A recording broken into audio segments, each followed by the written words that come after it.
Sometimes the loneliest people live in the biggest houses. Sometimes the most desperate moments happen when everything looks perfect from the outside. Vincent Langford has everything money can buy, but when his estranged daughter and biggest investors show up at his Manhattan penthouse, he realizes he has nothing that matters. In his panic, he turns to Elaine, the maid who has quietly cleaned around his life for years. He asks her to do something that crosses every line. Pretend to love him for just 10 minutes. It's a request born of desperation and privilege. But Elaine sees through the wealth and power to the broken man underneath. What she does next will surprise everyone in that room, including herself. Her response strips away years of pretense and forces them both to face the truth. Can 10 minutes change 2 lives forever? Before we jump back in, tell us where you're tuning in from, and if this story touches you, make sure you're subscribed, because tomorrow I've saved something extra special for you. The crystal paperweight caught the morning light like a prism, casting rainbow fragments across Vincent Langford's mahogany desk. He held it between his palms, feeling its cool weight, a gift from his board of directors when Langford Technologies went public 7 years ago. To Vincent, the engraving read, who turned dreams into reality. Now at 45, he wondered if reality was just another kind of dream, one that could shatter as easily as crystal. The penthouse stretched 42 floors above Manhattan, its floor-to-ceiling windows offering a view that real estate agents called breathtaking, and Vincent had long stopped noticing. Everything in the space was curated. The Italian leather furniture, the abstract paintings worth more than most people's houses, the Persian rugs that had never felt anything heavier than Italian loafers. It was a showcase, a stage set for a man who had forgotten the difference between living and performing. Vincent set the paperweight down and walked to the kitchen, where the scent of fresh coffee already filled the air. He didn't make the coffee, hadn't made his own coffee in years. That was Elaine's doing. Elaine, who arrived at 7:30, each morning, 5 days a week, moving through his life like a quiet current, invisible until she wasn't there. He found her in the guest bathroom, methodically cleaning the marble countertops with the same careful attention she brought to everything. Elaine moved with a dignity that had nothing to do with her surroundings, and everything to do with something Vincent couldn't name. She was 30, though her eyes held the weight of someone much older, someone who had seen enough of the world to understand its rhythms without judgment. "Morning, Mr. Langford," she said without looking up, her voice carrying the slight melody of her Alabama roots, softened by 15 years in New York, but never fully erased. "Morning, Elaine." He paused in the doorway, coffee mug in hand, struck by something he couldn't articulate. Maybe it was the way she worked, not hurried, not resentful, but with a kind of peaceful purpose that made him feel restless in his own skin. She wore the same uniform every day, navy blue dress, comfortable shoes, her hair pulled back in a neat bun. But Vincent had begun to notice details that employers weren't supposed to notice. The way she hummed old hymns under her breath, the careful way she handled his things, as if they mattered, even when he couldn't remember why they should. The small calluses on her hands that spoke of work beyond these gleaming surfaces. "Your coffee's ready," she said, finally meeting his eyes. "And I laid out your blue suit, the one with the subtle pinstripe. You have that investor meeting today." He had forgotten about the meeting until she mentioned it. How did she remember? His schedule better than he did? "Thank you," he said, and meant it in a way that felt foreign on his tongue. Elaine returned to her cleaning, and Vincent retreated to his study, carrying his coffee and a growing sense of unease that had been building for weeks. The penthouse felt like a mausoleum lately, beautiful and cold, and filled with expensive things that had no soul. When had his life become a catalogue of achievements that left him feeling empty? The photograph of Rebecca sat on his desk, though he kept it turned slightly away, a compromise between keeping his daughter close and avoiding the daily reminder of how far apart they'd grown. 22 years old, brilliant and angry, angry at him specifically, for reasons that multiplied with each failed attempt at connection. Their last conversation played in his memory like a recording he couldn't shut off. She'd called him on her birthday, not to thank him for the generous check he'd sent, but to tell him she was donating it to charity. "I don't need your money, Dad," she'd said, her voice carrying that particular kind of disappointment that cut deeper than anger. "I never needed your money. I needed you. I'm trying, Rebecca. You know I am." "No, you're performing. There's a difference. When's the last time you asked me something that couldn't be answered with a press release?" He'd fumbled for an answer and found only silence. She'd hung up quietly, not with the dramatic slam he might have preferred, but with the soft click of someone who'd given up expecting anything different. That was 3 months ago. 3 months of drafting texts he never sent, of starting phone calls he never finished, of carrying the weight of words he couldn't find. Vincent opened his laptop and stared at the screen. Emails filled his inbox. Contract. Negotiations, board meeting agendas, acquisition proposals. The language of business, clean and precise and utterly disconnected from anything that resembled human warmth. When had success started feeling like a prison sentence? The sound of the vacuum cleaner hummed from the living room, and Vincent found himself listening to it like background music. Elaine worked with a rhythm that suggested she was thinking about something beyond these rooms, something that gave weight to her movements. He wondered what her life looked like when she left here each evening. Did she have family? Friends? Dreams that had nothing to do with his marble countertops and imported coffee? He knew shamefully little about her, despite her presence in his life for almost 2 years. He knew she lived in Queens, took the subway to work, and never missed a day. He knew she read during her lunch breaks, always paperbacks, often worn at the edges as if they'd been passed between hands. He knew she kept a small, leather-bound book in her purse that looked like a Bible, though she'd never mentioned religion, and he'd never asked. But he didn't know if she was married, if she had children, what she did on weekends, or whether she liked her job. He paid her well. Better than market rate, he told himself, as if generosity could substitute for genuine interest. But good. Pay was just another performance, wasn't it? Another way of keeping comfortable distance while maintaining the fiction of being a decent person. The intercom buzzed, startling him from his thoughts. "Mr. Langford," his assistant's voice crackled through the speaker. "I have your father's estate attorney on line 3. Something about the final paperwork." Vincent's chest tightened. His father had been dead for 6 months, and the legal loose ends kept unraveling, each one a reminder of conversations they'd never had and reconciliations they'd never reached. Harrison Langford had built the foundation of the business empire Vincent now controlled, and he died exactly as he'd lived, focused on results, impatient with sentiment, disappointed in his son's inability to separate personal feelings from professional responsibilities. "Tell him I'll call back," Vincent said. He wasn't ready to face another stack of papers that reduced his father's life to asset transfers and tax implications. The vacuum cleaner stopped, and the penthouse filled with the kind of silence that felt like waiting. Vincent found himself walking toward the living room, drawn by something he couldn't name. He found Elaine coiling the cord with the same methodical care she brought to everything. "Elaine," he said, then stopped, unsure what he'd intended to say. She looked up, waiting patiently for him to find his words. "Do you—" he started again. "Are you happy? I mean, working here? Is this something you want to be doing?" The question surprised them both. Elaine's hand stilled on the vacuum cord, and for a moment Vincent saw something flicker across her face. Surprise, maybe, or calculation, as if she was trying to determine what kind of answer he was looking for.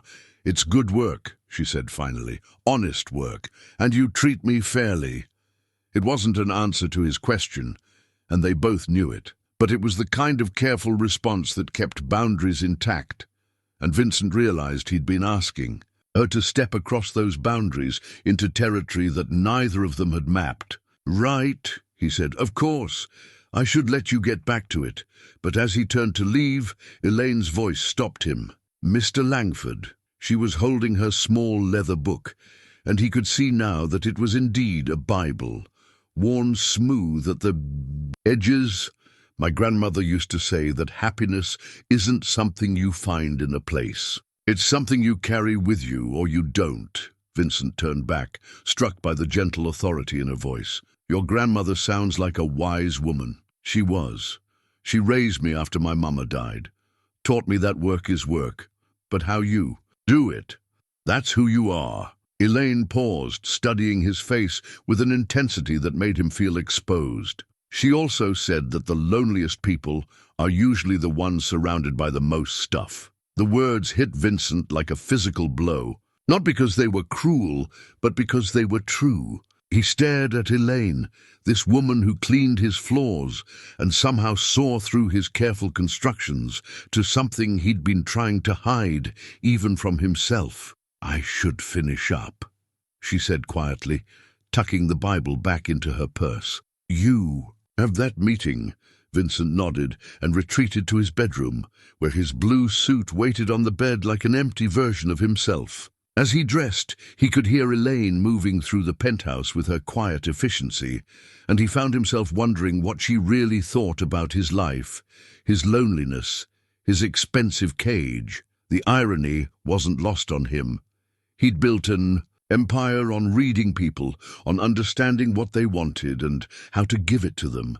But somehow he'd forgotten how to want anything real for himself. Success had become its own addiction, each achievement requiring the next one to maintain the high, until the pursuit of more had replaced any memory of why he'd started pursuing anything at all.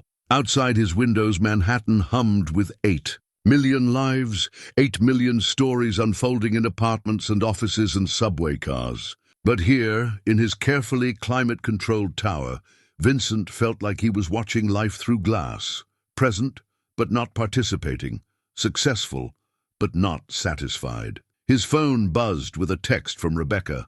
Saw your interview in Forbes. Impressive. As always. Hope you're taking care of yourself. It was the kind of message that could be read as caring or cutting, and Vincent realized he no longer trusted himself to tell the difference. His daughter had mastered the art of communication that maintained contact without offering connection, a skill she'd learned, he suspected, from watching him. Vincent was adjusting his tie when the doorbell rang. The sound cut through the penthouse like an alarm, sharp and unexpected. It was 11:30 in the morning, too early for his 2 o'clock investor meeting, too late for scheduled deliveries. He paused, listening to Elaine's footsteps move toward the door, then her voice, carefully polite but surprised. Miss Rebecca, Mr. Langford wasn't expecting you. Vincent's blood went cold. Rebecca never came to the penthouse unannounced. In fact, Rebecca never came to the penthouse at all. She called it his display case, and preferred to meet him, when she met him at all, in neutral territory like coffee shops or restaurants where his wealth couldn't dominate the conversation. He hurried to the living room and found his daughter, standing in the entryway, her dark hair pulled back in a simple ponytail, wearing jeans and a sweater that probably cost less than his monthly wine budget. She looked like her mother, the same intelligent eyes, the same way of holding herself that suggested she was observing more than she revealed. Rebecca. He tried to keep the surprise out of his voice. This is unexpected. I was in the neighborhood, she said, which they both knew was a lie.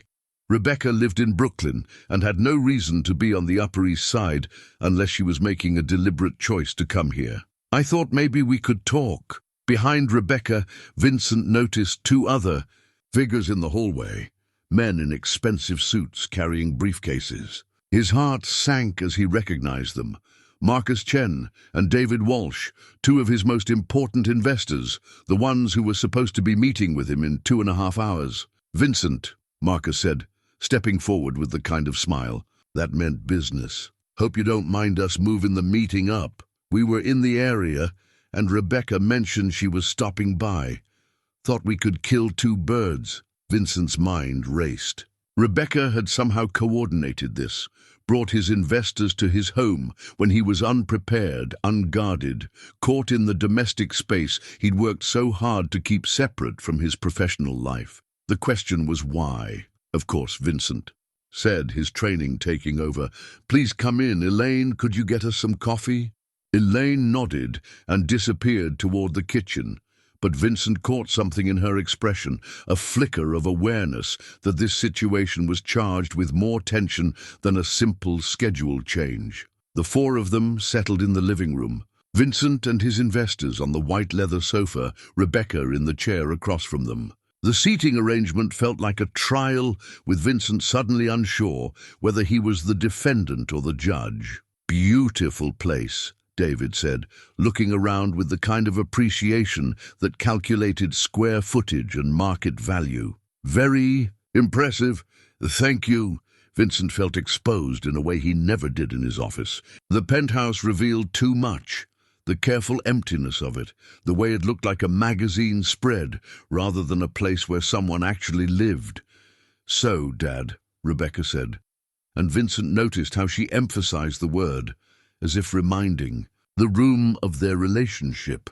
"I've been thinking about our last conversation, about authenticity." Vincent's chest tightened. Rebecca had never brought up personal matters in front of business associates. She was violating one of his most basic rules, the separation between public and private, between Vincent the CEO and Vincent the father. "That's wonderful, honey," he said carefully. "But perhaps we should catch up later." Marcus and David came, here to discuss the quarterly projections. "Actually," Marcus interrupted, "we're more interested in leadership projections. There's been some discussion at the board level about succession planning, about whether Langford Technologies is ready for the next generation of leadership." Vincent felt the ground shifting beneath him. This wasn't a routine investor meeting. This was an evaluation. And somehow, Rebecca was part of it. "I see," Vincent said. "And what does that have to do with Rebecca being here?" Rebecca leaned forward, her eyes never leaving her father's face. "They asked me about your personal life, Dad. About whether you have the kind of grounding, the kind of authentic relationships that suggest long-term stability." The words hit Vincent like a physical blow. His own daughter, conducting some kind of character assessment for his business partners. The betrayal was complete and devastating. "And what did you tell them?" Vincent asked, his voice carefully controlled. "I told them the truth." Rebecca's voice was quiet but firm. "That I don't know you well enough to make that judgment. That we talk maybe once a month, and when we do, it feels like I'm getting the press release version of my father." David cleared his throat. "Vincent, what Rebecca is describing raises some concerns about your ability to build genuine relationships, to inspire loyalty. Those qualities are increasingly important to our portfolio companies." Vincent felt the walls of his carefully constructed life closing in around him. Everything he'd worked for, everything he'd built, was being evaluated based on his failure.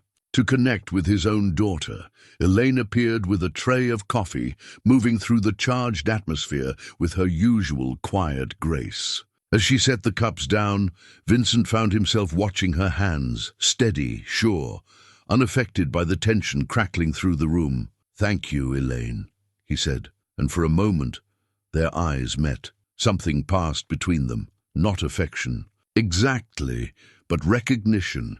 She was the only person in the room who knew him outside of his professional identity, the only one who'd seen him in his everyday vulnerabilities. "Actually," Marcus said, accepting his coffee, "this is perfect. Vincent, one of the things we've been discussing is whether you have the kind of personal support system that suggests stability. A life partner, close friendships, family relationships that ground you." Vincent felt the room spinning. They were asking about his personal life as if it were a business asset to be evaluated. And the truth was that he had none of the things they were looking for. No romantic partner, no close friends, no meaningful family relationships. He had Elaine, who was paid to be there, and Rebecca, who was currently testifying against his character to his own investors. "I'm very focused on the business," Vincent said weakly. "That's exactly what concerns us," David replied. "The most successful leaders have lives outside the office. They have people they love, people who love them back. It creates stability, emotional intelligence, the kind of leadership that inspires rather than just manages. Rebecca was watching her father with an expression Vincent couldn't read. Part challenge, part curiosity, part something that might have been hope. "Dad," she said softly, "do you have that? Do you have people in your life who love you for something other than your success?" The question hung in the air like an accusation. Vincent looked around the room, at his daughter who barely knew him, at his investors who were evaluating his worth as a human being, at his pristine penthouse, which suddenly felt like evidence of his failure to build anything real. His eyes landed on Elaine, who was quietly collecting the empty sugar packets from the tray. She was the only person in his daily life who wasn't there because of his money or his business success. She was there because he'd hired her, yes, but she stayed because she chose to show up each day, because she took pride in her work, because she treated him with a respect that had nothing to do with his net worth. And suddenly, desperately, Vincent found himself looking at Elaine as the answer to his investor's question. She knew him. She'd seen him at his worst. Unshaven, stressed, human. She could vouch for his character, couldn't she? She could tell them he was more than just his professional achievements. But even as the thought formed, Vincent realized how twisted it was. Elaine was his employee. Asking her to testify to his character would put her in an impossible position. It would cross every line of professional appropriateness, and yet, as he sat there under the judgment of his daughter and his business partners, feeling everything he'd built threatening to crumble around him, Vincent found himself considering the unthinkable. 10 minutes, he said suddenly. Everyone in the room turned to look at him. "Could you give me 10 minutes to show you what kind of man I really am?" The silence that followed Vincent's words was deafening. Rebecca tilted her head slightly, the way she had as a child when trying to solve a puzzle. Marcus and David exchanged glances that spoke volumes about their growing concern for Vincent's mental state. 10 minutes to show us what kind of man you are," Rebecca repeated slowly. "What does that mean, Dad?" Vincent stood abruptly, his father's Rolex catching the afternoon light streaming through the floor-to-ceiling windows. The watch had been Harrison Langford's most prized possession. Swiss precision wrapped around the wrist of a man who had demanded perfection from everyone around him, especially his son. Vincent had inherited not just the timepiece, but the weight of expectations it represented. "Excuse me for just a moment," Vincent said, his voice tight with barely controlled desperation. "I need to speak with Elaine privately." He found her in the kitchen, rinsing coffee cups with the same methodical care she brought to everything. Her movements were unhurried, deliberate, a stark contrast to the chaos spinning through Vincent's mind. When she heard his footsteps, she looked up, and he saw something in her expression that he'd never noticed before. A kind of quiet strength that seemed to anchor her regardless of the circumstances swirling around her. "Elaine," he began, then stopped, suddenly aware of how insane his request was going to sound. "I need to ask you something, and I know it's going to sound strange." She set down the cup and turned to face him fully, waiting with the patience of someone accustomed to the unexpected requests of the wealthy. "Those people in there," Vincent continued, gesturing toward the living room, "they're questioning whether I'm capable of genuine relationships, whether I have people in my life who care about me for something other than business." Elaine nodded slowly, as if she understood more about his situation than he'd given her credit for. "I need them to see that I'm not just some isolated executive who can't connect with people. I need them to see that I have meaningful relationships, that people in my life actually care about me." Vincent's voice grew more desperate with each word. Could you help me show them that?" "What exactly are you asking me to do, Mr. Langford?" The question was simple, but Vincent could hear layers beneath it. She was giving him a chance to clarify, to step back from whatever line he was approaching. "I'm asking you to pretend," he said quietly, "for 10 minutes, to pretend that we have the kind of relationship they're looking for, something real, something that shows I'm capable of connecting with people." Elaine's expression didn't change, but Vincent saw something flicker in her eyes.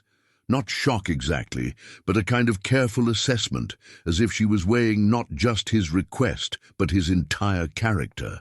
"You want me to pretend to be in love with you," she said. It wasn't a question. Vincent's face burned with shame at hearing it stated so plainly. "Not love exactly, just affection, connection, something that shows I'm not completely isolated." Elaine was quiet for a long moment, her hands still on the edge of the sink. When she spoke, her voice was gentle but firm. "Mr. Langford, do you hear what you're asking me?" The question cut through Vincent's desperation like a knife. He did hear it, now that she'd made him stop and listen to himself. He was asking his employee to perform intimacy for the benefit of his business relationships. He was asking a woman who worked for him to cross professional boundaries to save his reputation. He was asking someone who had shown him nothing but dignity and respect to compromise herself for his benefit. "I know how it sounds," he said weakly, "but I'm desperate here. Everything I've built is falling apart, and I don't know what else to do.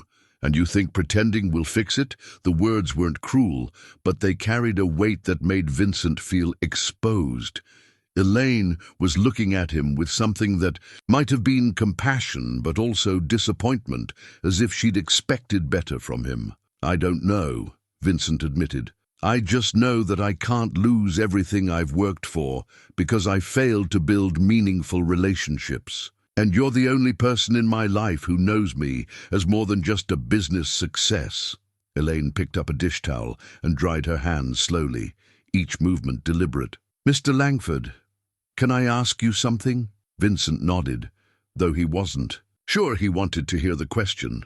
"What makes you think what we have isn't already meaningful?" The question stopped Vincent cold. He stared at Elaine, trying to process what she was suggesting.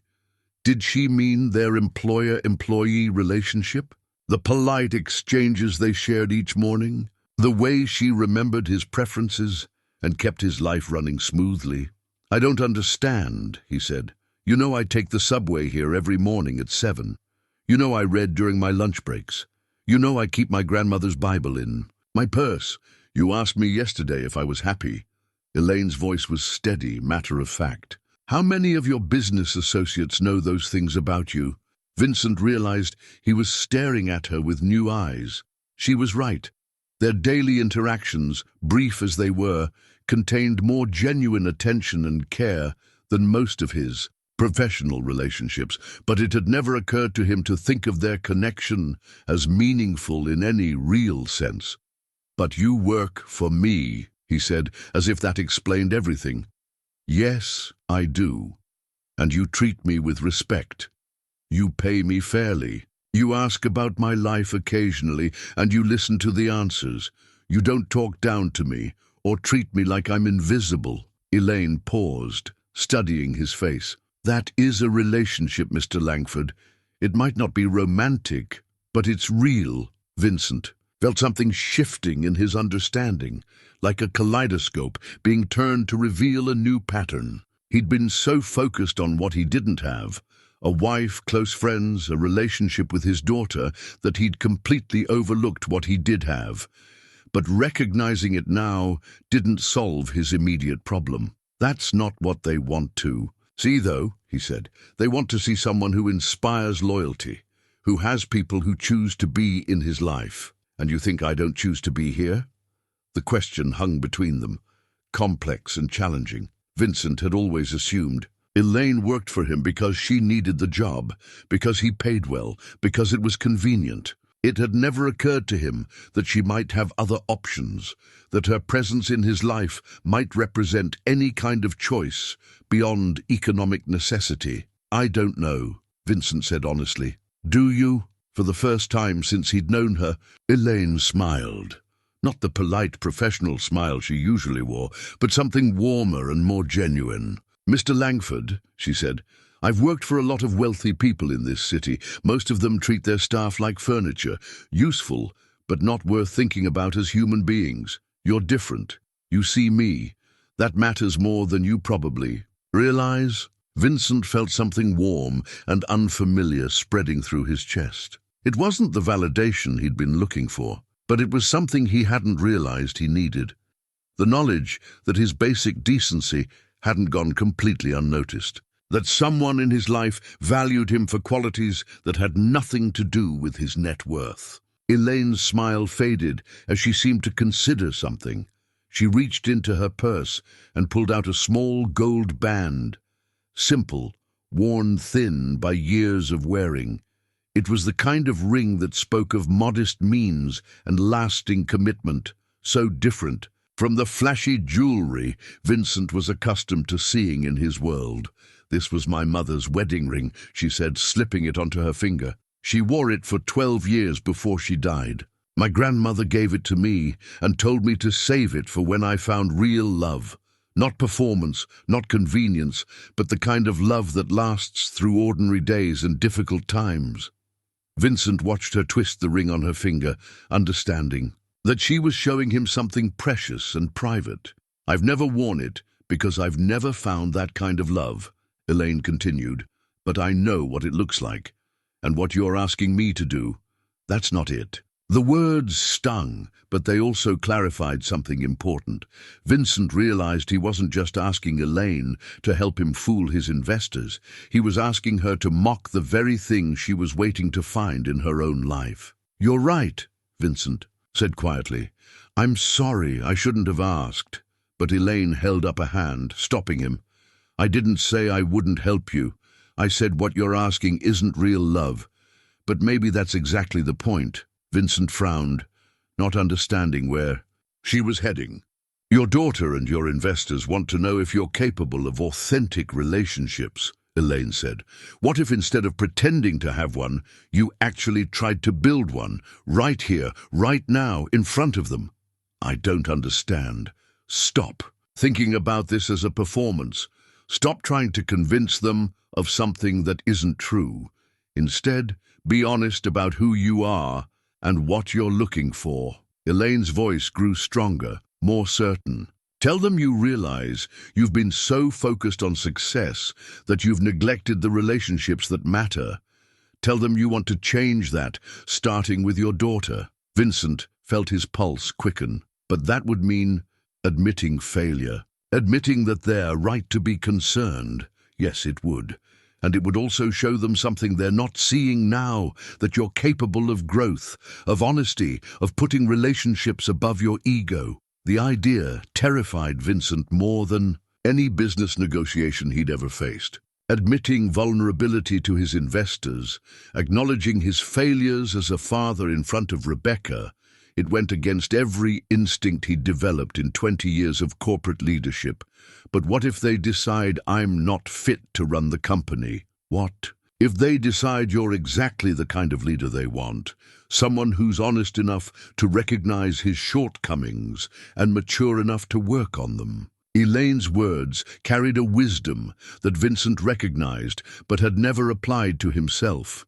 In business, he valued leaders who could adapt, who could acknowledge mistakes and learn from them. But somehow, he'd never thought to apply that same standard to his personal life.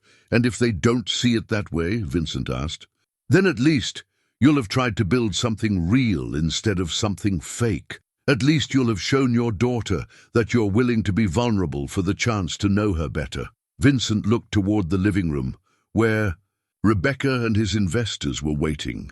The thought of walking back in there and laying his emotional cards on the table made his palms sweat. But the alternative, asking Elaine to perform affection she didn't feel, suddenly seemed worse than vulnerable honesty. "What would I say?" he asked. "Start with the truth. Tell them you realize you've been living like success is more important than connection. Tell them you want to change that, but you don't know how." Elaine paused, studying his face. "And then ask for help." "Ask for help? From Rebecca, from them, from me, if you want." Elaine's voice was gentle now, encouraging. "You've been trying to prove you don't need anyone. What if instead you showed them you're wise enough to know that you do?" Vincent felt something shifting inside him, like a door opening after being locked for years. The idea of asking for help, of admitting he didn't have all the answers, felt both terrifying and liberating. "Would you stay?" he asked suddenly. "If I do this, if I try to be honest instead of performing, would you stay and be part of the conversation?" Elaine considered this. As what? Your employee who's watching you have a personal conversation with your family and business partners? That doesn't seem appropriate. "As someone who knows me," Vincent said, "as someone who's seen me try to be a decent person even when I fall short, as someone whose opinion I value." The words surprised them both. Vincent hadn't realized until he said them that Elaine's opinion did matter to him, not as an employee whose approval he needed, but as a person whose judgment he trusted. "You value my opinion?" Elaine asked, and Vincent could hear genuine surprise in her voice. "Yes, more than I probably should, considering our professional relationship. But you see things I miss. You understand people in a way I never learned how to do." Vincent paused, realizing he was being more honest than he'd intended. "You asked me earlier if I was happy. No one else in my life asks me questions like that." Elaine was quiet for a moment, seeming to weigh his words. "If I stay for this conversation, it changes things between us. It means we're not just employer and employee anymore." "Maybe that's not such a bad thing," Vincent said. "Maybe not, but it also means you can't just go back to treating me like I'm invisible when this crisis passes. If you want me to be part of your real life, then I need to be part of your real life, not just the parts that are convenient." The condition was fair, and Vincent knew it. He'd been compartmentalizing his relationships for so long that it had become automatic. Work was work, personal was personal, and never should they intersect. But maybe that separation was exactly what had left him so isolated. "I understand," Vincent said. "And I agree." Elaine nodded slowly. "Then let's go back in there and try something different. Let's try being real." As they walked back toward the living room, Vincent felt his father's watch heavy on his wrist. Harrison Langford had built his success on control, on never showing weakness, on keeping personal matters separate from business concerns. But that approach had left his father dying alone in a hospital room, surrounded by expensive medical equipment, but no one who truly loved him. Vincent didn't want to die alone. And maybe, just maybe, being vulnerable with his daughter and his investors was the first step toward building something more meaningful than success. When Vincent and Elaine returned to the living room, the atmosphere had grown tense with waiting. Rebecca was studying her phone, but Vincent could see the way her shoulders held themselves, tight with the kind of anxiety that came from not knowing what to expect from her father. Marcus and David were making polite conversation about the view, but their voices carried the careful neutrality of men who were beginning to question their business partner's stability. Vincent's Humanitarian of the Year award sat on the mantelpiece, catching the afternoon light. He'd received it 6 months ago for his company's charitable giving program, a tax-advantaged initiative that had generated excellent publicity while requiring minimal personal involvement from him. Looking at it now, the trophy seemed to mock him with its hollow significance. "Sorry to keep you waiting," Vincent said, settling into his chair. Elaine remained standing near the kitchen entrance, close enough to be part of the conversation, but positioned in a way that respected the formality of the business meeting. "No problem," Marcus replied, though his tone suggested otherwise. "So, about those 10 minutes you mentioned, what exactly did you have in mind?" Vincent took a breath, feeling Elaine's encouraging presence behind him. "I want to tell you the truth about who I am, and then I want to ask for your help." Rebecca's head came up from her phone, her expression shifting from guarded to curious. David and Marcus exchanged another look, but this one seemed more intrigued than concerned. "The truth is," Vincent continued, his voice steadier than he felt, "you're right to be worried about my personal relationships. I've spent the last 20 years building a successful business, and in the process, I've failed to build meaningful connections with the people who matter most." He looked directly at Rebecca as he spoke and saw something shift in her expression. Not forgiveness, exactly, but surprise at his honesty. I don't have a romantic partner. I don't have close friends. I have a daughter who barely knows me because I've been too proud or too scared to be vulnerable enough to let her see who I really am. Vincent's voice grew stronger as he continued, and I have someone in my life who shows up every day with grace and dignity, who treats me with respect I'm not sure I've earned, and who I've been taking for granted because it was easier than acknowledging that her presence matters to me. Elaine shifted slightly, and Vincent could feel her attention like a physical presence. "Vincent," David said carefully, "this is very honest, but I'm not sure how it addresses our concerns about your leadership capabilities." "Because," Vincent said, turning to face his investors, "the same qualities that make someone a good partner, a good parent, a good friend, those are the qualities that make someone a truly effective leader. The ability to listen, to be vulnerable, to admit mistakes, to value other people for who they are rather than what they can do for you." Rebecca was watching her father with an expression he couldn't read, but for the first time in months, she looked like she was seeing something new in him. "I've been successful by keeping everything compartmentalized," Vincent continued. "Business is business, personal is personal, and never should they meet. But that approach has left me isolated and, frankly, less effective as a leader than I could be." "What are you proposing?" Marcus asked. "I'm proposing that I learn how to do better. Starting here, starting now." Vincent looked around the room. "Rebecca, I want to know who you really are, not just the version of you that shows up in our polite phone calls. I want to know what you care about, what you're afraid of, what makes you laugh. I want to be the kind of father who deserves to be in your life, not just the one who happens to share your DNA."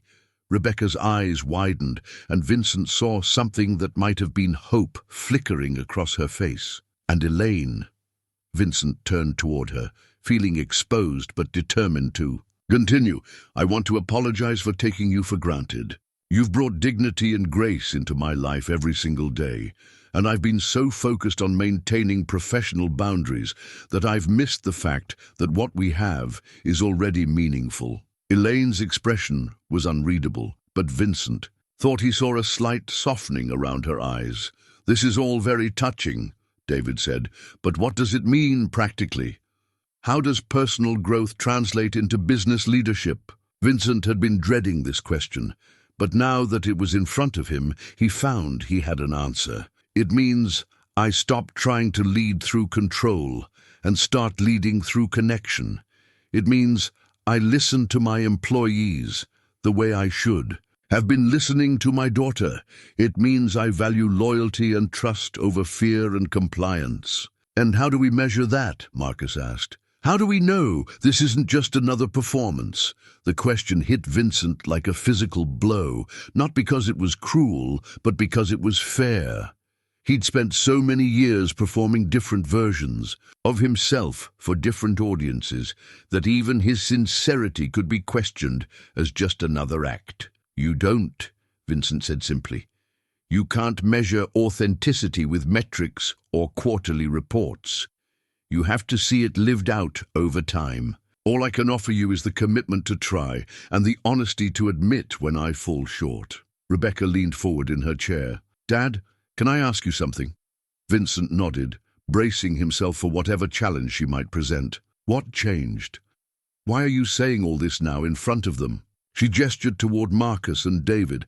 "Why not in one of our private conversations?" It was a good question, and Vincent realized the answer revealed something important about his motivations. "Because I needed witnesses. Because it's too easy for me to retreat into old patterns when no one's watching. Because making these commitments in front of people I respect means I can't just forget about them when the crisis passes. And because," Elaine said quietly from her position near the kitchen, "sometimes we need other people to help us see ourselves clearly." Everyone turned to look at her, and Vincent saw Rebecca's expression shift to one of genuine curiosity. His daughter had noticed Elaine's presence, but hadn't yet understood her significance to this conversation. "Elaine works here," Vincent explained to the room, "but she also sees me more clearly than most people in my life. She asked me yesterday if I was happy, and it's the first time in years anyone has asked me that question. And what did you tell her? Rebecca asked. Vincent met Elaine's eyes across the room. I didn't answer her, but I should have. The truth is, I'm not happy. I'm successful. I'm wealthy. I'm respected in my industry, but I'm not happy. And I think that's because success without connection is just elaborate loneliness. The words hung in the air like a confession, and Vincent felt simultaneously exposed and relieved. He'd said the thing he'd been afraid to admit even to himself. Rebecca was quiet for a long moment, studying her father's face as if seeing him for the first time. Vincent could see her processing his words, weighing them against years of disappointment and failed attempts at connection. "Dad," she said finally, her voice softer than he'd heard it in months, "do you remember my 8th grade graduation?" Vincent's heart sank. He remembered the event, or rather he remembered missing it. An emergency board meeting had run long, and by the time he'd arrived at Rebecca's school, the ceremony was over. He'd found her standing alone in the parking lot in her white dress, holding a certificate for academic achievement that no one had been there to see her receive. "I remember," he said quietly. "You apologized then too. You said you were sorry, that work had gotten in the way, that it wouldn't happen again, and I believed you because I wanted to believe you." Rebecca's voice remained gentle, but Vincent could hear the old hurt underneath. "But it did happen again. My high school graduation, when I made dean's list at college, when I got my first job. There was always something more important than being there for me." Vincent felt the familiar weight of guilt settling on his chest, but this time he didn't try to defend himself or explain the circumstances. "You're right. I prioritized everything else above you, and I told myself it was because I was working to provide for your future. But really, I was just more comfortable in boardrooms than I was trying to figure out how to be your father." "And now?" Rebecca asked. "What makes this different from all those other apologies?" It was the question Vincent had been dreading because the honest answer might not be what she wanted to hear.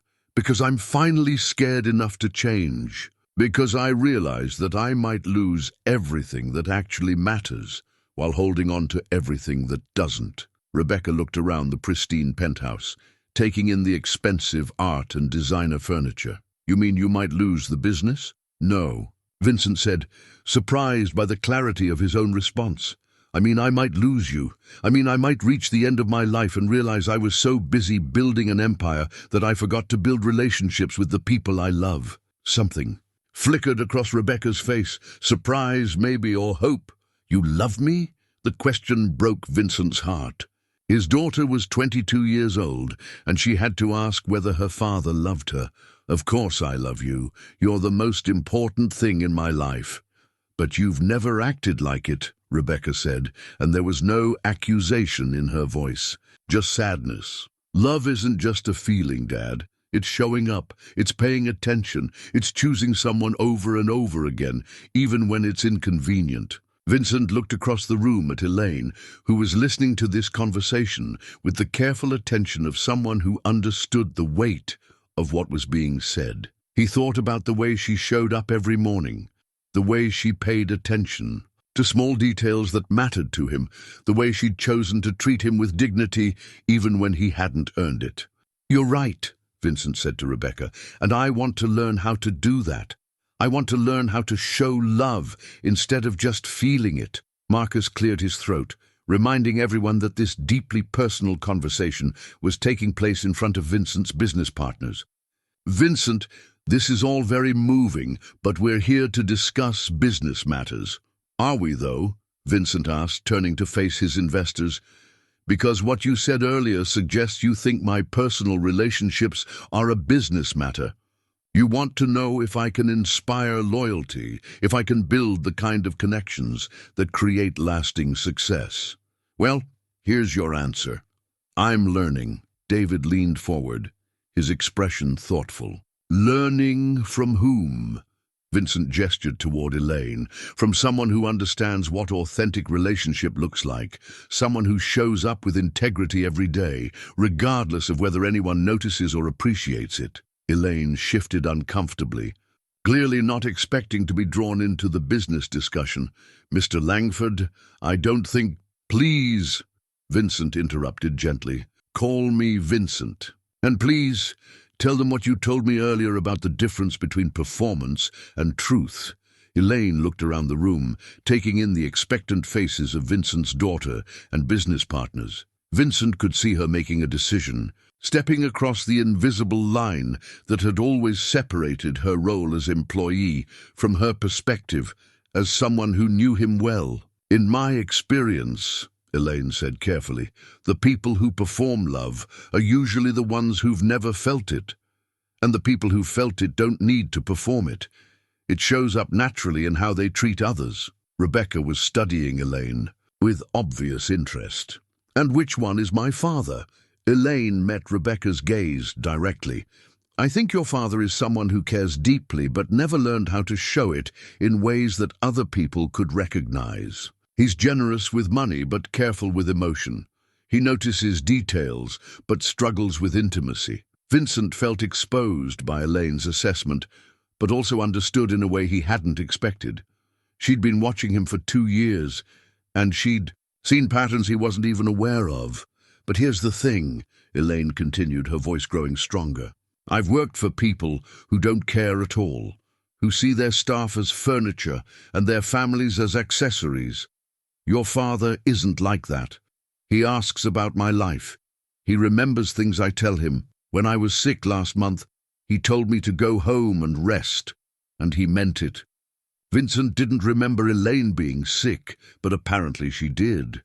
And apparently it had mattered to her that he'd shown concern. "Those might seem like small things," Elaine said, "but they're not.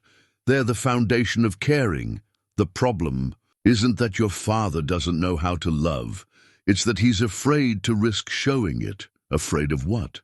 Rebecca asked. Elaine looked at Vincent, and he could see the question in her eyes. "Do you want to answer this, or should I?" Vincent took a deep breath. "Afraid of not being good enough at it. Afraid of doing it wrong and making things worse. Afraid of being vulnerable and having that vulnerability rejected." He thought about his own father, Harrison Langford, who had expressed love through achievement and criticism, who had never said the words, "I love you," but had worked 18-hour days to build the business that would secure his family's future. Vincent had inherited his father's work ethic and his emotional reserve, but he'd never questioned whether there might be better ways to show love. "Dad," Rebecca said softly, "I would rather have you try and fail at being vulnerable than succeed at being distant." The words hit Vincent like a revelation. All these years, he'd been so afraid of not being perfect at emotional intimacy that he'd chosen not to try at all. But Rebecca wasn't asking for perfection. She was asking for effort, for the willingness to risk being imperfect in service of being real. Vincent was about to respond to Rebecca's words when Elaine's purse, sitting on the kitchen counter, began to vibrate with an incoming call. She moved to silence it, but not before Vincent caught a glimpse of the caller ID. "Columbia University. Admissions." "I'm sorry," Elaine said, reaching for her phone. "I should take this," but something in her movement, a sudden tension in her posture, made Vincent pay attention. He watched as she answered the call, her voice dropping to a professional tone he'd never heard her use. "Yes, this is Dr. Foster," she said quietly, turning away from the group. "I've been waiting for your call." "Doctor." The word hit Vincent like a physical blow. He stared at Elaine's back as she continued her conversation in low tones, processing the impossibility of what he'd just heard. Elaine was a maid. She cleaned his floors, organized his closets, prepared his coffee. She couldn't be a doctor. Rebecca was watching Vincent's face, and he saw her register his confusion. Marcus and David had stopped their side conversation and were also looking at Elaine with new interest. "Yes, I understand the position doesn't start until fall," Elaine was saying, "but I wanted to confirm the details of the research grant. The work on socioeconomic barriers to education access is exactly what I've been preparing for." Vincent felt the ground shifting beneath him. Research grants. Columbia University. Dr. Foster. Nothing about this conversation aligned with anything he thought he knew about the woman who had been part of his daily life for 2 years. Elaine ended the call and turned back to the group, immediately sensing the changed atmosphere in the room. Everyone was staring at her with expressions ranging from confusion to curiosity. "Dr. Foster?" Rebecca asked gently. "That's an interesting title for someone who works as a maid." Elaine looked at Vincent, and he saw something in her expression he'd never seen before. Not embarrassment exactly, but the careful assessment of someone deciding how much truth to reveal. "I suppose I should explain," she said, moving back toward the group, but remaining standing. "My full name is Dr. Elaine Foster. I have a PhD in sociology from NYU with a focus on economic inequality and domestic labor." Vincent felt like someone had pulled the rug out from under him. "You have a PhD?" "I do. I wrote my dissertation on the invisible workforce, the domestic employees who keep wealthy households running and what their perspectives reveal about class, power, and human dignity in America." The words hit Vincent like a series of blows. She'd been studying him. She'd been studying people like him. Every interaction they'd had, every moment of what he'd thought was genuine connection, had been research. "So this has all been some kind of anthropological study?" Vincent asked, his voice tight with betrayal. "You've been watching me like a lab rat for 2 years?" "No," Elaine said firmly. "It started that way, but it became something else entirely." She reached into her purse and pulled out a worn folder, setting it on the coffee table. "This is my research on domestic workers in Manhattan. I interviewed dozens of maids, housekeepers, nannies, and personal assistants who work for wealthy families. I wanted to understand the dynamics of these relationships from the worker's perspective." Marcus leaned forward, his business instincts engaged. "And you chose to work for Vincent as part of this research?" "Initially, yes." Vincent's household presented an interesting case study, a successful single man who clearly needed help managing his personal life, but seemed uncomfortable acknowledging his dependence on domestic labor. Vincent felt humiliated and angry, but underneath those emotions was something that surprised him: admiration. The woman he'd been taking for granted was actually a scholar, someone with expertise in exactly the kind of relationships he'd been struggling with. "But Vincent," Elaine continued, looking directly at him, "what I discovered in your home wasn't what I expected to find. I thought I'd be documenting another story of wealthy entitlement and worker invisibility. Instead, I found someone who was genuinely kind, genuinely lonely, and genuinely trying to be decent within a system that doesn't encourage decency." "That's supposed to make me feel better?" Vincent asked. "You've been studying me like a specimen?" "I've been seeing you," Elaine replied, "really seeing you in a way that most people in your life don't." "Yes, I started working here for research purposes. But I stayed because I grew to respect you, and because I realized you needed someone in your life who could see past the performance to the person underneath." Rebecca was watching this exchange with fascination. "So when you said earlier that you choose to be here, you really meant it. You could have left at any time. I could have left after 3 months when I had enough data for my research. I could have left after 6 months when I got the offer to start teaching at Columbia early.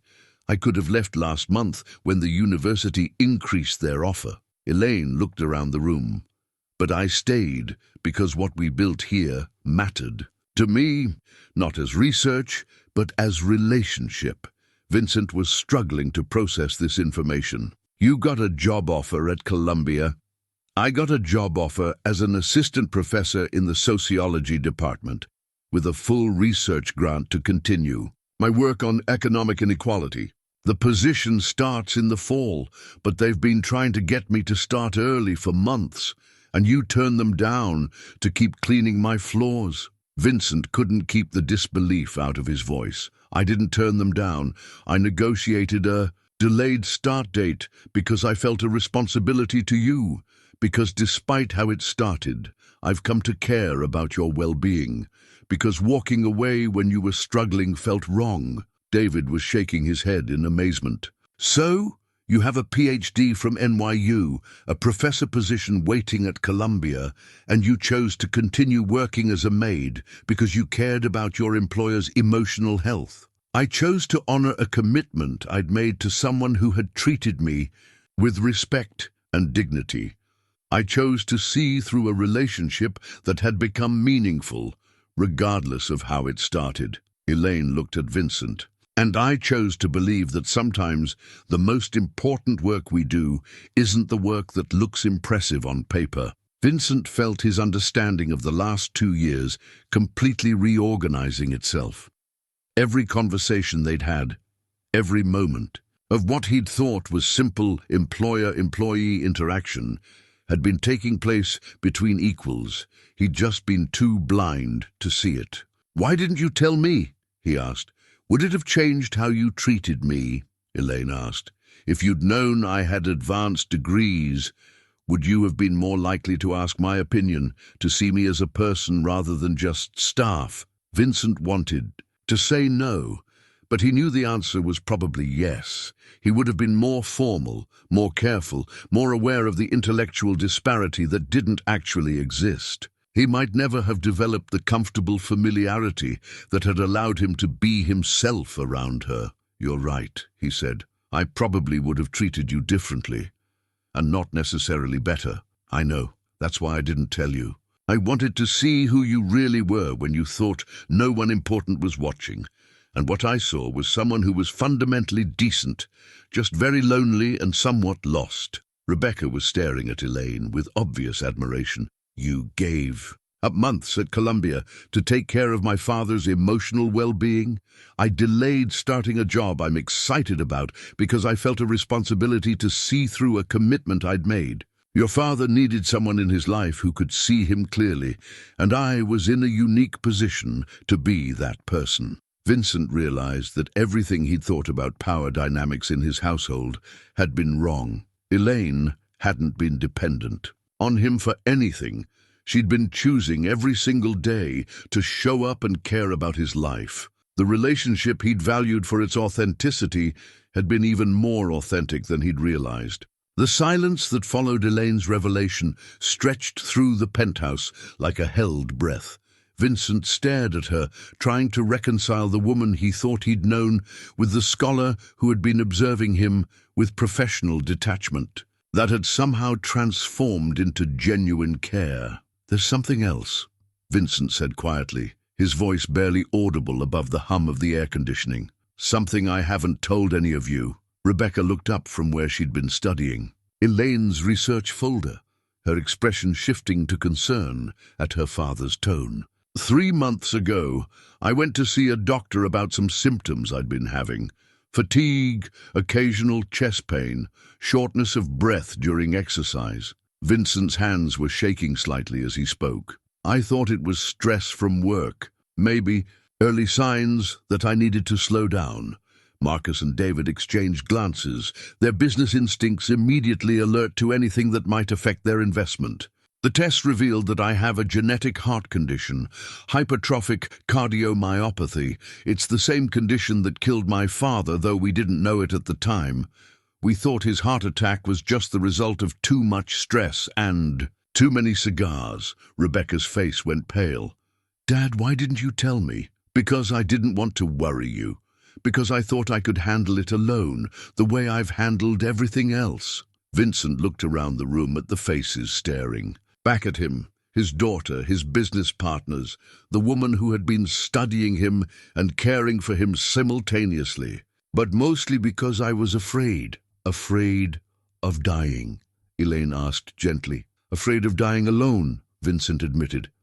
"Afraid of ending up like my father, in a hospital room surrounded by machines and medical professionals, but no one who actually loved me." The medical report lay in his desk drawer upstairs, its clinical language describing a condition that could be managed with medication and lifestyle changes, but couldn't be cured. The cardiologist had been optimistic.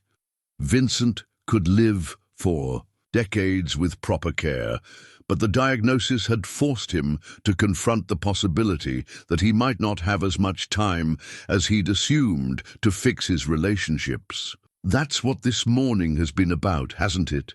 Rebecca asked, and Vincent could hear understanding dawning in her voice. The desperation, the request to Elaine, all of this honesty. "You're afraid of running out of time." "I'm afraid I've already run out of time," Vincent said.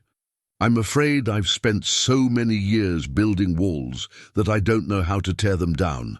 I'm afraid that by the time I figure out how to be the father you deserved, or the leader my company needs, or the man I should have been, it will be too late."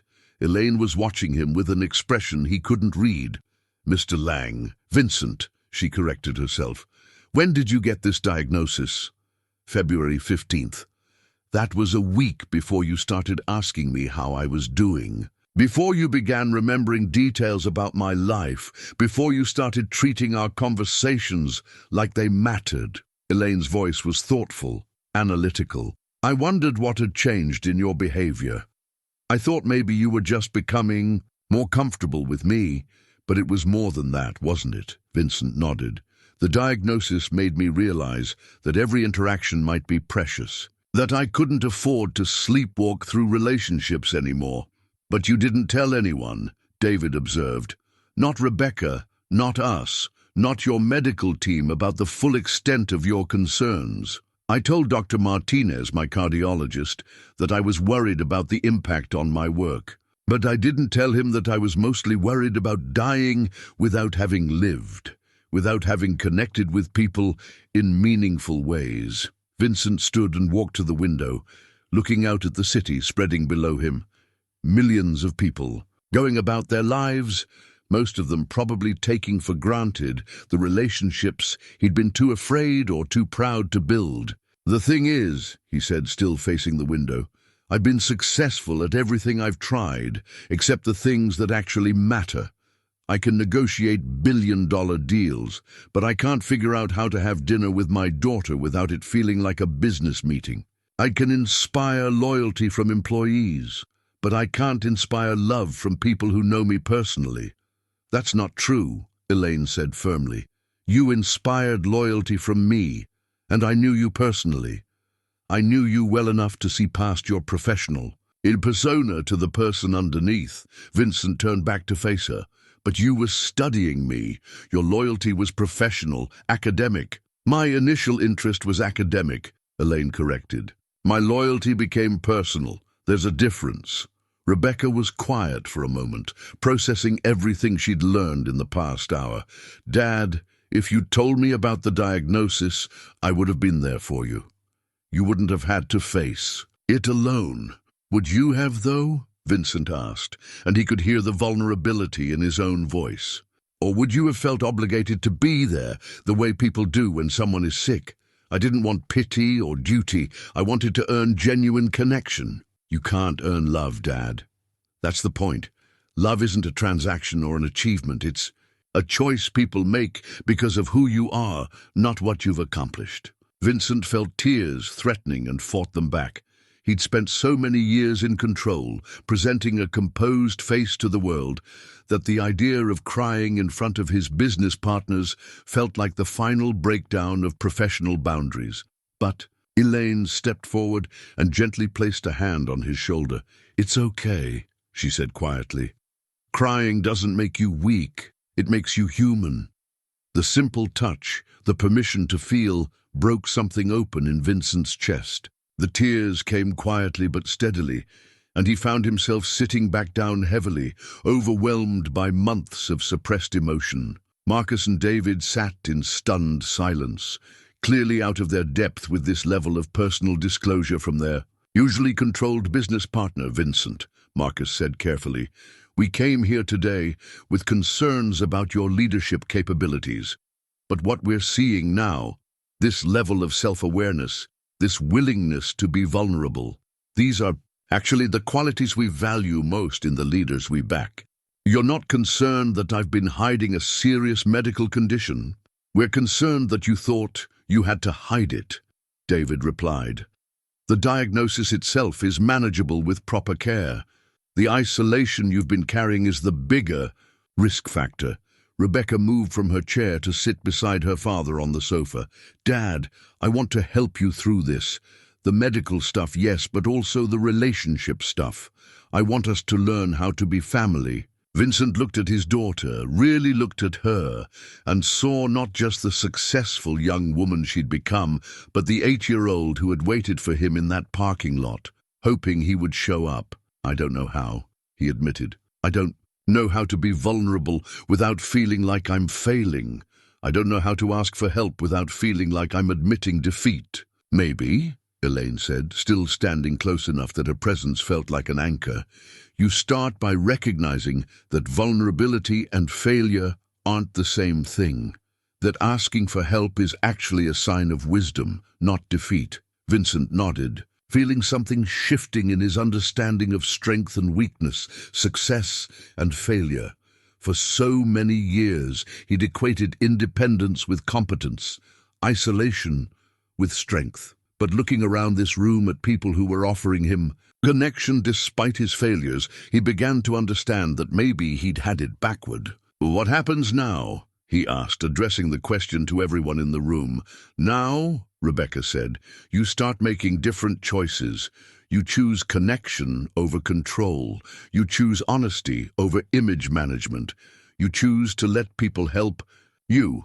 And, Elaine added, you stop thinking of relationships as something you have to perfect before you deserve them. You start building them imperfectly, one conversation at a time. Vincent felt his heart rate settle into something approaching calm for the first time in months. The fear was still there. Fear of his diagnosis, fear of failing at relationships, fear of being vulnerable. But it was accompanied now by something that felt like hope. Rebecca reached across the sofa and took her father's hand. Her touch was tentative at first, as if she was testing whether he would pull away. But when Vincent squeezed back, she held on firmly. Dad, she said, her voice steady but emotional. I need to tell you something I should have said a long time ago. Vincent braced himself, expecting another recounting of his failures, another catalogue of the ways he'd disappointed her over the years. I'm proud of you. The words hit Vincent like a physical blow. He stared at Rebecca, certain he'd misheard. I'm proud of the man you've been trying to become, even when I couldn't see it. I'm proud of how hard you work, how fairly you treat the people who work for you, how much you care about doing the right thing, even when you don't know what that is. Vincent felt his throat tighten. But I've been such a terrible father. You've been an absent father, Rebecca corrected gently. There's a difference. A terrible father wouldn't care about the absence. A terrible father wouldn't sit in a room with his business partners and admit his failures just for the chance to do better. Across the room, Marcus was watching this exchange with obvious emotion.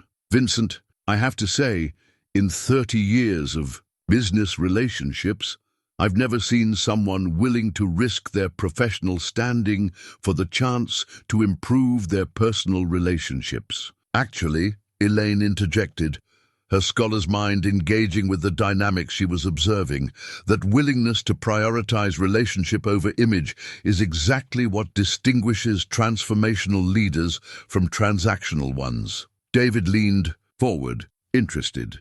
Explain that. Transactional leaders manage through control and incentive structures. They maintain authority by never showing weakness or uncertainty. But transformational leaders inspire through authenticity and vulnerability. They build loyalty by showing their humanity, by admitting when they don't know something and asking for help. Vincent realized that Elaine was translating his personal breakthrough into language his investors could understand and value. She was helping them see that his vulnerability wasn't a business liability, but potentially a business asset. What Vincent did today, admitting his struggles, asking for help, showing genuine emotion, that's not corporate weakness. That's the kind of leadership that creates cultures where people want to give their best work because they feel genuinely valued. Vincent looked at Elaine with new appreciation. Even now, she was caring for him, Not by cleaning his penthouse or managing his schedule, but by helping his business partners understand the significance of what had happened in this room. You're saying his personal growth could actually improve his business leadership? Marcus asked. I'm saying they're not separate things, Elaine replied. The skills required for authentic relationship, listening, empathy, the ability to admit mistakes and learn from them, those are exactly the skills that create innovative, loyal, high-performing teams. Rebecca was watching Elaine with obvious admiration. Is that part of your research? The connection between personal authenticity and professional effectiveness? It's part of what I discovered while studying Vincent, actually. I came here expecting to find another story of entitled wealth and worker exploitation. Instead, I found someone who was genuinely trying to be decent within systems that don't always reward decency. Vincent felt a surge of gratitude toward Elaine. That had nothing to do with her domestic work and everything to do with her ability to see him clearly, both his failures and his potential. Elaine, he said, when you start at Columbia in the fall, will you consider consulting with Langford Technologies, not as my employee, but as an expert in organizational culture and authentic leadership? You're offering me a consulting contract? I'm asking if you'd be willing to help me rebuild my company culture around the principles you've been describing. I want to learn how to lead the way you've been showing me is possible. David was nodding approvingly. That's exactly the kind of innovative thinking we like to see from our portfolio companies. Bringing in academic expertise to address leadership development. But Vincent wasn't thinking about impressing his investors anymore.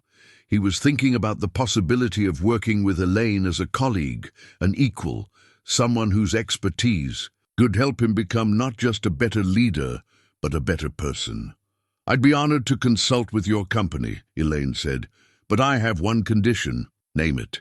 You have to promise that our professional relationship won't replace our personal one.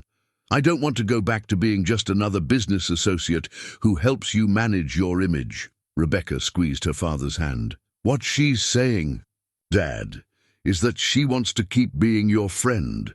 Vincent looked around the room, at his daughter holding his hand, at his business partners who had witnessed his vulnerability without withdrawing their support, at the woman who had seen him clearly enough to care about his well-being, even when it wasn't her job to do so. I don't know how to be anyone's friend, he admitted. I've spent so many years keeping people at professional distance that I'm not sure I remember how to just be myself with someone. You've been yourself with me for months, Elaine pointed out. Every morning when you asked how I was doing, every time you noticed something about my life, every time you treated me like my thoughts and feelings mattered. That was you being a friend, even if you didn't call it that. Vincent realized she was right. Without meaning to, without even recognizing it, he had been building a friendship with Elaine. The problem wasn't that he didn't know how to be a friend. It was that he'd been too afraid to acknowledge the friendships he was already building. Marcus stood up and walked to the window, looking out at the Manhattan skyline that stretched endlessly in all directions. When he turned back to face the group, his expression was thoughtful, almost moved. Vincent, in all our years of working together, I've never seen you like this, and I mean that as a compliment.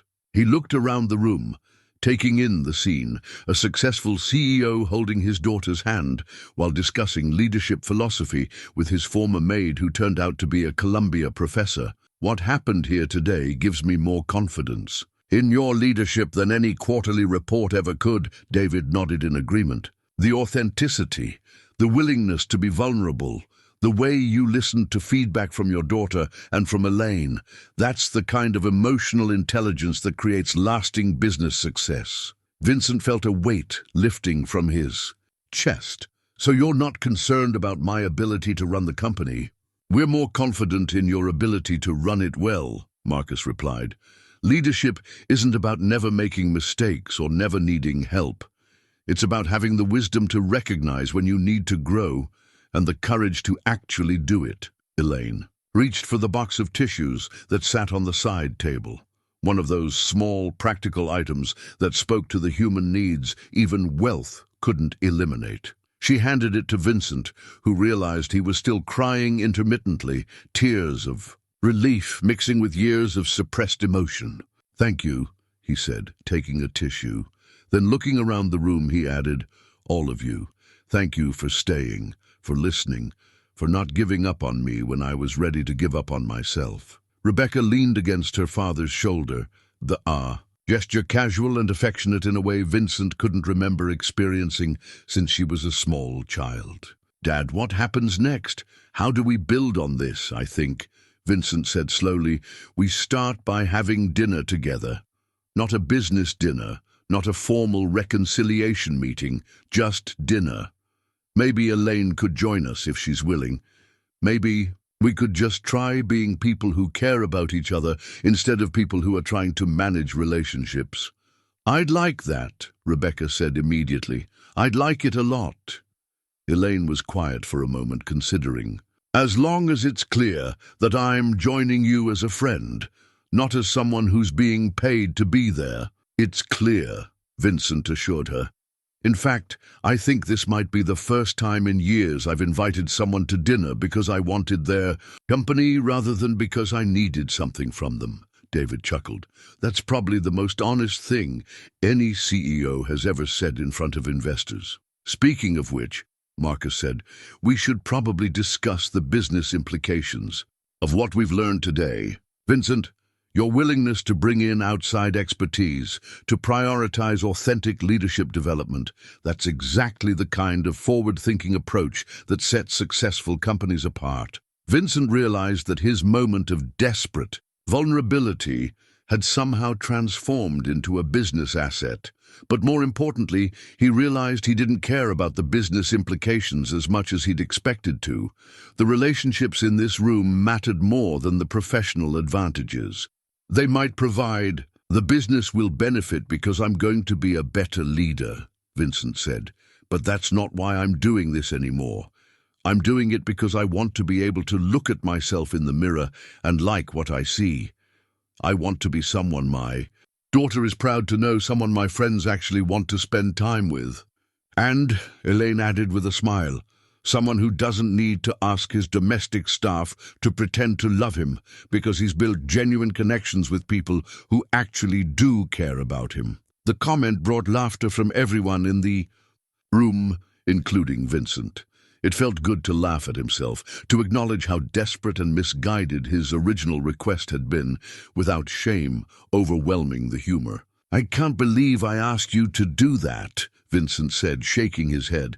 "What was I thinking?" "You were thinking like someone who was afraid of being alone," Rebecca said gently.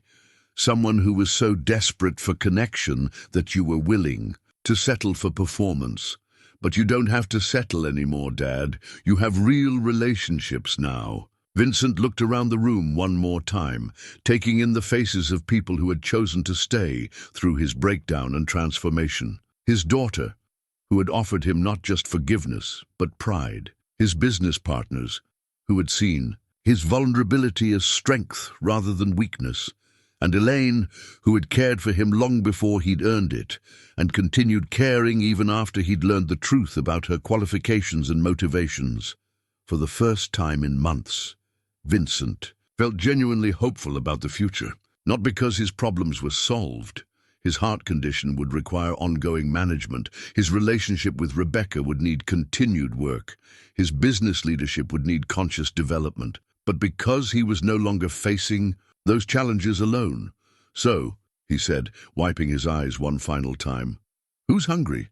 I know a place that makes excellent pasta, and I think we have some celebrating to do." 6 months later, Vincent stood in his penthouse kitchen, making coffee for 3. The routine had become second nature.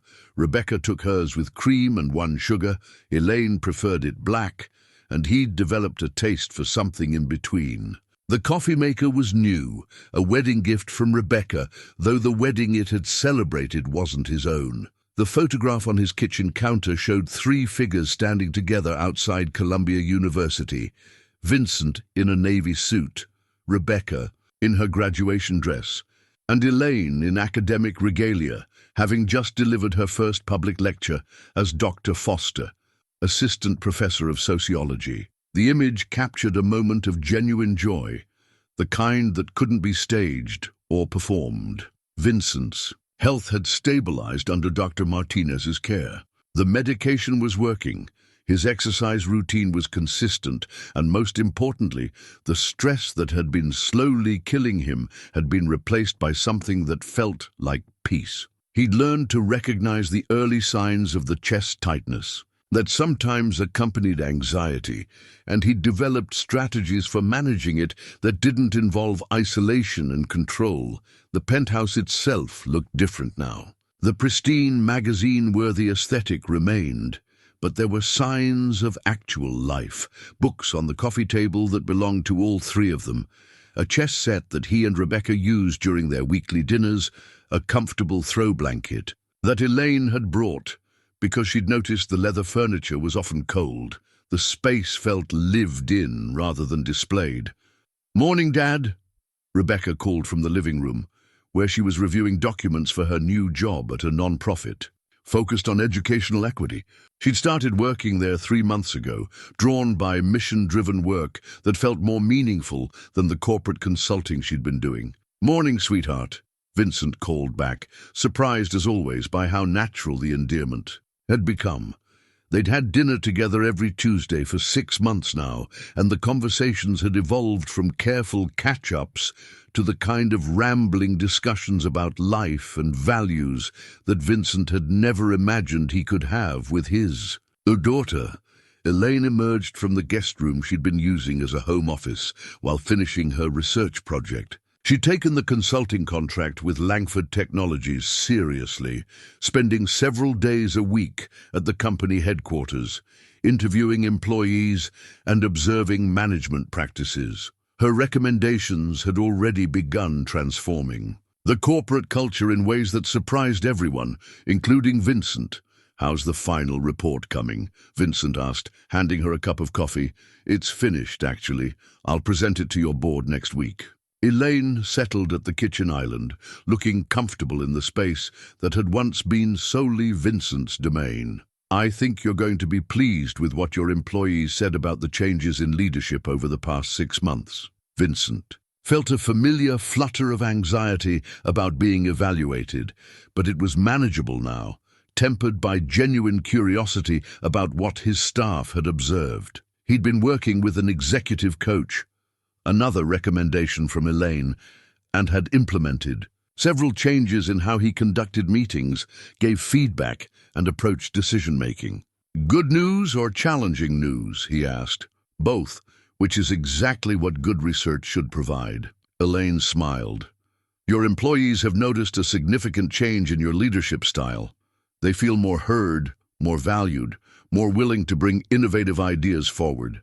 But they've also identified areas where you still fall back into old patterns when you're stressed." Rebecca looked up from her documents. "What kind of old patterns?" "Making decisions without consultation when deadlines are tight, reverting to formal rather than conversational communication styles, apologizing for taking up people's time when what you're discussing is actually important to them." Vincent nodded, recognizing the behaviors she described. Change was an ongoing process, not a single transformation. He still caught himself falling into old habits, especially during high-pressure situations. The report recommends continuing the monthly leadership coaching sessions and implementing a more structured feedback process so employees can continue to give you guidance on your management approach, Elaine continued. "But Vincent, the overall conclusion is that you've become the kind of leader people actually want to work for, not just someone they work for because they need the job." The assessment meant more to Vincent than any business award or financial milestone. To know that his efforts to change had created meaningful improvements in other people's work lives felt like the kind of success that actually mattered. "What about the succession planning concerns that brought all this to a head?" Rebecca asked. Vincent and Elaine exchanged a look. The board had not only dropped their concerns about Vincent's leadership capabilities, they'd begun consulting with him about applying similar authenticity-based approaches throughout their other portfolio companies. "They want me to speak at their annual leadership conference," Vincent said, "about the connection between personal growth and professional effectiveness." "Are you going to do it?" Rebecca asked. "If Elaine will co-present with me, I don't think I can tell this story without acknowledging that the transformation happened because someone was willing to see me clearly and care about my growth." Elaine looked thoughtful. "I'd be honored to co-present.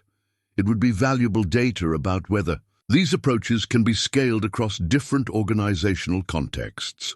Vincent laughed. "Even when you're being generous, you're thinking like a researcher. And you're thinking like someone who understands that sustainable change requires both emotional authenticity and systematic implementation," Elaine replied. "We make a good team." Rebecca raised her coffee cup in a mock toast to good teams and second chances. As they clinked their mugs together, Vincent felt the profound satisfaction of having built something real. Not perfect, they still had disagreements, still struggled with old patterns, still had work to do on understanding each other. But they had built relationships based on honesty, mutual respect, and genuine care. Outside the penthouse windows, Manhattan hummed with its endless energy. 8 million people pursuing their own versions of success and connection. But here, in this space that had once felt like a beautiful prison, 3 people had found something that money couldn't buy and performance couldn't fake: the deep satisfaction of being known and loved for exactly who they were.